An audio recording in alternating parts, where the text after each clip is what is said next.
ഇന്ന് ഞാൻ വന്നിട്ടുള്ളത് വെറും 3 ചേരുവകൾ കൊണ്ട് ഉണ്ടാക്കാൻ പറ്റുന്ന ഒരു കിഡ് പുഡിങ്ങിൻ്റെ റെസിപ്പി ആയിട്ടാണ്.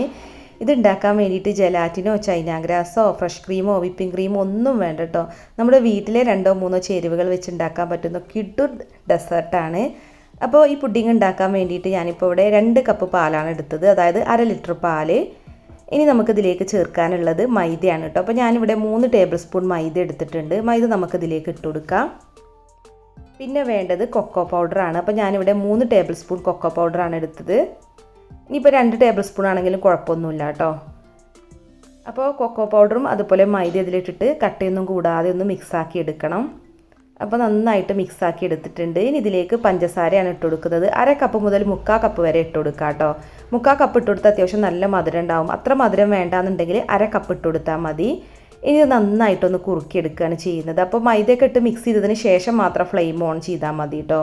അപ്പോൾ കണ്ടോ, ഇതിപ്പോൾ നന്നായി കുറുകിയിട്ടുണ്ട്. ഇനി ഇതിലേക്ക് 1 ടീസ്പൂൺ വാനില എസൻസ് ചേർക്കുന്നുണ്ട്, നല്ലൊരു ഫ്ലേവറിന് വേണ്ടിയിട്ട്. പിന്നെ 1 ടീസ്പൂൺ നെയ്യാണ് ഞാൻ ചേർത്തത് കേട്ടോ. നെയ്യിന് പകരം ശരിക്കും ബട്ടറാണ് വേണ്ടത്. ബട്ടർ ചേർക്കുമ്പോൾ നമ്മുടെ പുഡിംഗ് മിക്സിന് നല്ലൊരു ഗ്ലേസിങ് ആണ് കേട്ടോ. അപ്പോൾ നമുക്കിനി ഫ്ലെയിം ഓഫ് ചെയ്തിട്ട് ഇത് വാങ്ങി വെക്കാം. പിന്നെ നമുക്ക് പുഡിംഗ് ഉണ്ടാക്കാൻ മെയിനായിട്ട് വേണ്ടത് ബ്രെഡാണ്. അപ്പോൾ ഞാനിവിടെ 8 ബ്രെഡാണ് എടുത്തത്. ബ്രെഡിൻ്റെ അരികുവശം എല്ലാം കട്ട് ചെയ്ത് മാറ്റി വെച്ചിട്ടുണ്ട്. ഇനി ഒരു പുഡിംഗ് ട്രേയിൽ ബ്രെഡ് ഒന്ന് നിരത്തി വെച്ച് കൊടുക്കുക. 1 ലെയർ ബ്രെഡ് വെച്ചാൽ മതി കേട്ടോ. പുഡിംഗ് ട്രേ തന്നെ വേണമെന്നില്ല, നമുക്ക് ഏത് പാത്രത്തിലും ഇതുപോലെ പുഡിംഗ് സെറ്റ് ചെയ്തെടുക്കാം.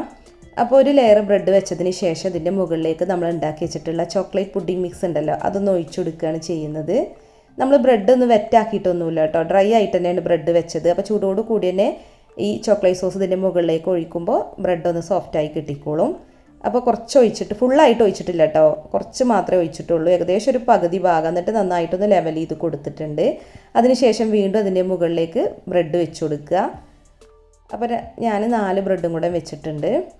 2 ലെയറായിട്ടാണ് കേട്ടോ ഞാനിപ്പോൾ പുഡിങ് സെറ്റ് ചെയ്യുന്നത്. ഇനി ബാക്കിയുള്ള ചോക്ലേറ്റ് സോസ് മൊത്തത്തിൽ നമുക്കിതിൻ്റെ മുകളിലേക്ക് ഒഴിച്ചു കൊടുക്കാം.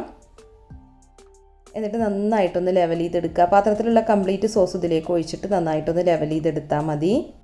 ഇതിപ്പോൾ നല്ല ചൂടോട് കൂടിയാണ് ഇരിക്കുന്നത്. അപ്പോൾ ഇതൊന്ന് തണുക്കണം. റൂം ടെമ്പറേച്ചർ ആയതിനു ശേഷം നമുക്ക് ഫ്രിഡ്ജിൽ വെച്ചിട്ട് ഒന്ന് തണുപ്പിച്ചെടുക്കാം. 1 മണിക്കൂറൊക്കെ ചുരുങ്ങിയത് വെച്ചാൽ മതി, അപ്പോഴേക്കും നല്ല സെറ്റായിട്ട് കിട്ടും. അപ്പോൾ ഞാനിപ്പോൾ 2-3-4 മണിക്കൂറിന് ശേഷമാണ് കേട്ടോ പുഡിങ് ഫ്രിഡ്ജിൽ നിന്ന് എടുത്തത്. അപ്പോൾ ഇത് ഗാർണിഷ് ചെയ്യാൻ വേണ്ടിയിട്ട് വൈറ്റ് ചോക്ലേറ്റ് ഗ്രേറ്റ് ചെയ്തതാണ് ഇട്ട് കൊടുക്കുന്നത്. അപ്പോൾ നമുക്ക് ഇഷ്ടമുള്ള ഫ്രൂട്ട്സോ ഡ്രൈ ഫ്രൂട്ട്സോ നട്ട്സൊക്കെ വെച്ചിട്ട് ഗാർണിഷ് ചെയ്യാം കേട്ടോ. ഞാൻ ചോക്ലേറ്റ് ആയതുകൊണ്ട് കുറച്ചും കൂടി ഒരു കോമ്പിനേഷന് വേണ്ടിയിട്ട് വൈറ്റ് ചോക്ലേറ്റ് ഇട്ട് കൊടുത്തു എന്നേ ഉള്ളൂ. പിന്നെ കുറച്ച് ചോക്ലേറ്റ് ചിപ്സും ഇതിലേക്ക് ഇട്ട് കൊടുത്തിട്ടുണ്ട്. അപ്പോൾ ഇത്രയേ ഉള്ളൂ, നമ്മുടെ പുഡിങ് ഇവിടെ അടിപൊളിയായിട്ട് സെറ്റായിട്ടുണ്ട്. ഇനി നമുക്ക് ചെറിയ ചെറിയ പീസായിട്ട് കട്ട് ചെയ്തിട്ട് സെർവ് ചെയ്യാം. അല്ലാന്നുണ്ടെങ്കിൽ സ്പൂൺ കൊണ്ട് ഇങ്ങനെ കോരിയിട്ട് വേണമെങ്കിൽ അങ്ങനെയും കഴിക്കാം കേട്ടോ. നല്ല ടേസ്റ്റി ആയിട്ടുള്ള പുഡിങ്ങാണ് കേട്ടോ. ചോക്ലേറ്റൊക്കെ ഇഷ്ടപ്പെടുന്നവർക്ക് തീർച്ചയായിട്ടും ഇഷ്ടപ്പെടുന്ന ഒരു പുഡിങ്ങാണ്. എളുപ്പമാണല്ലോ ഉണ്ടാക്കാൻ, നമ്മുടെ വീട്ടിലുള്ള ചേരുവകൾ മതി. അപ്പോൾ എന്താണെങ്കിലും ഒന്ന് ട്രൈ ചെയ്ത് നോക്കുക, എന്നിട്ട് നിങ്ങളുടെ ഫീഡ്ബാക്ക് അറിയിക്കുക. പിന്നെ നമ്മുടെ വീഡിയോസൊക്കെ കണ്ടിട്ട് ഇഷ്ടമാവുന്നുണ്ടെങ്കിൽ ലൈക്ക് ചെയ്യുക, ഷെയർ ചെയ്യുക, കമൻറ്റ് ചെയ്യുക. ചാനൽ സബ്സ്ക്രൈബ് ചെയ്യാത്തവരുണ്ടെങ്കിൽ ഒന്ന് സബ്സ്ക്രൈബും കൂടെ ചെയ്യുക കേട്ടോ. അപ്പോൾ ഇതുപോലുള്ള നല്ല അടിപൊളി വെറൈറ്റി റെസിപ്പികളുമായി നമുക്ക് വീണ്ടും കാണാം. Thank you.